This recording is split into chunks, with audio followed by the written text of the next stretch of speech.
Hey guys, today we have a train show haul. So I went to the Oaks, Pennsylvania, Oaks, PA, train show, which occurred today and is going to occur tomorrow.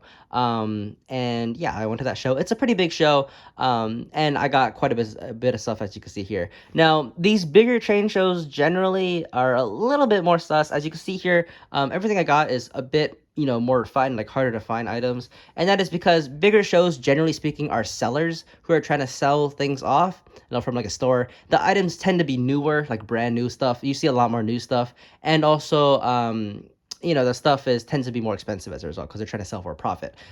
Whereas smaller shows, which is what I prefer, smaller shows usually are just modelers, like fellow modelers that have too much stuff. They're trying to get rid of stuff. So as a result, the prices are usually cheaper. However, the selection is rather limited. But you will find used things that you can easily bargain for a pretty cheap price, which is what I honestly prefer. But big shows, you get to find some rare things like this, and that's the case for this train show right here. Before we can begin with what I got, I just want to quickly show this mug here that I got. Not related to trains really, but I did. It has a Dreyfus Hudson on it. I thought it was really really cool. I love this mug already. It's so cool. Has New York Central lines on the other side, and I have some orange juice inside right now. But yeah, I really like that mug. I got this today, and it was only $8. So I don't know. It just looked really nice, and I had to get it. Anyways. So now on to the trains. We're gonna go from left to right, and we're gonna talk about that baby last. So let's get started. First off, we have three Trix boxcars. Now, Trix is a rather not underrated, but rather unknown manufacturer of HO freight cars, or just HO engines in general. Their freight cars are actually really nicely detailed. These things are rather heavy. They're very well detailed. They have separately applied grab irons, ladders. The brake detail is really nice. Very solid cars all around. They usually retail for about $20 to $30 at train shows. So yeah, I got three of these, as you can see. In fact, it was actually a 3-pack right here. And as you can see here, I got it for $30. Now, I actually didn't get it for $30. I actually got it for a lot less. Now, let me explain why. So, before I paid for this thing, I told him I was going to quickly look at the cars real quick. Just, take these boxes out from this box here, and see what condition they were. These two both look new, but this one here had some issue. Now, the only downside that I could think of with Trix freight cars is that, especially the box cars, it seems in particular, some of them had zinc rot or zinc pest on the the die cast underframes on these cars. Zinc pest is an irreversible defect that gradually basically destroys die cast pieces. You'll see that kind of thing destroy certain models, and it basically makes the model worthless. It is, again, irreversible, irreparable. The only thing you can do is replace the part itself. But in this case, I don't know if it's zinc pest yet. I haven't taken this out of the box yet. But you can see that the door is kind of in the wrong place. And if you look closely, there is a big gap right where my thumb is, where the entire frame just kind of split in half. So I don't know if that's damage due to zinc pest or if simply something cracked in half. And anyways, in any case though, instead of the car being flat, it's like kind of bent. And so it's very weird. And this car is basically not worth much at all as a result. I told the seller this, and I asked him, is it possible if you could just split up the set into 3 separate cars, and I'll just buy these 2, and you can keep this one, and I'll pay you $20 for the 2 cars. He said no. Instead, he told me, just take all 3, just pay $20 and take all 3. So that's what I did. So yeah, I got 3 of these cars. Again, each of these, I guess 2 of these are worth $20 to $30, and this one's not worth anything. But I got all 3 cars for $20, which is crazy. These are really nice cars, as I said. I'm really excited to have them in my fleet. So yeah. Rather hard to find cars, actually. So, too. Rather hard to find cars, too. Anyways, next up we have this Walthers. This is a 40-foot Mather single deck stock car. These kits are rather nice. This one here is lettered for Northern Pacific. It was $8. These are really, really nicely detailed cars, although you do need to assemble them yourself. So you got to add all the grab irons and stuff like that. So it is a kit. However, for $8 for a really detailed car, I figured might as well. That's a pretty good deal. As you can see here, most of there was a lot of cheap cars that you could have gotten, but I was trying to look for the more obscure and rarer stuff that you can't see at smaller shows. You can only find them in bigger shows because, again, I'm trying to take advantage of the fact that this is a bigger show, so I'm trying to find rarer items. So yeah, this car is pretty nice. $8, as I said, so pretty nice car.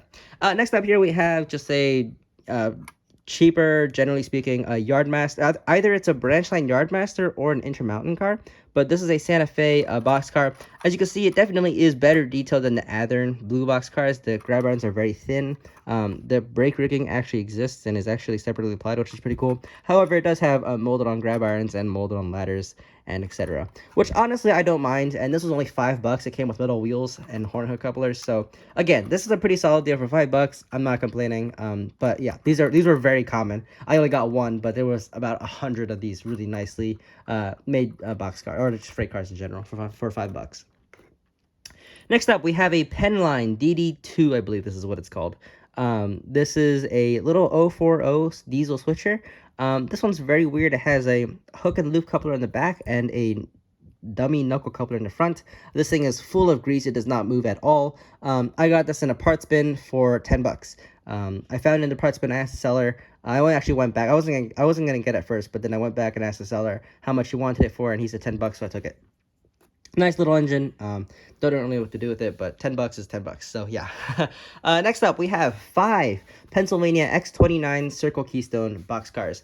As you guys know, Pennsylvania, besides hoppers, their second most, that's their second most common freight car was the boxcar, and the X29 made up the majority of their boxcar fleet. It's mostly the X29, some X31, and then a whole bunch of other random ones. But X29 was the most common kind, and I modeled the Circle Keystone era, so I got 5 of these. These are rather uncommon and hard to find, and when you do find them, they're usually for 15 to $20. The guy wanted 13 for each. I told him, do you want to do 5 for 60? And he said, sure. So that's $12 per car. And yeah, so that's what I got. These are really nice kits. They're pretty easy to assemble, although there's a lot of parts because, again, they're very detailed. And yeah, overall, pretty good deal. And that is it for freight cars and this engine. The last little thing we got to talk about is this bad boy right here, saving the best for last. So the story behind this is I was looking through the seller's stuff. I found a mystery blue box with no labels on either end, and I asked him first off what this was.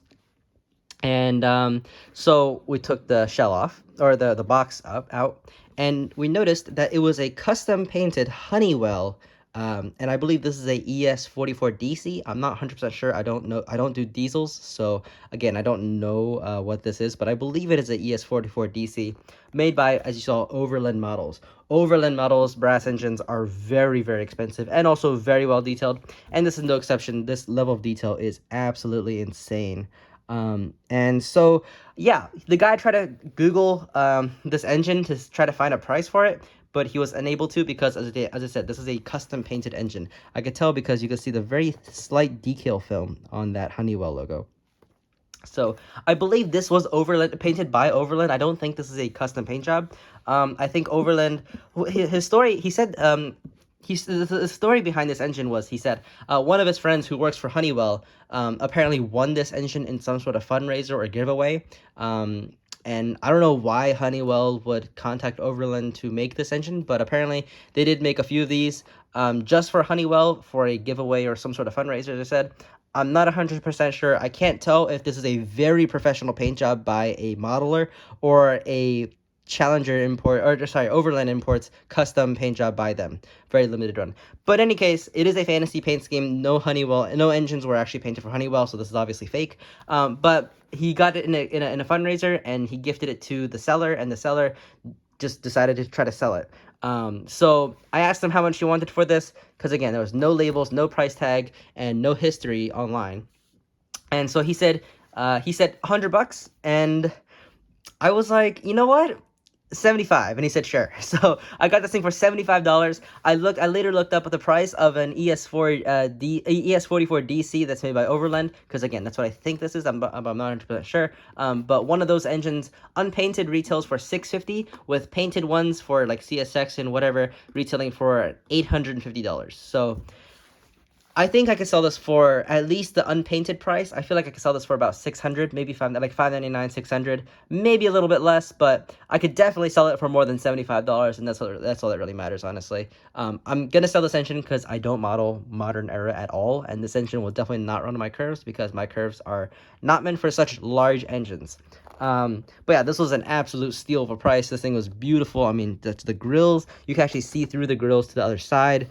Just the level of detail in this thing is absolutely insane. And just the paint job is beautiful. I'm sure some sort of collector is going to want a Honeywell engine for whatever reason, but again, if not, worst case, I can always strip the engine, but I would try not to because I really do like the paint scheme. I think it is very well done, and yeah, so I think it deserves to be sold to someone who really wants this engine. But anyways, yeah, also, yeah, if you're interested in this engine, please let me know, contact me, and we can work out a deal. But as I said, I'm trying to sell this thing for at least $600, because I do want to make quite a bit of profit back from all the money that I've lost from just working on these or working on whatever engines I have laying around.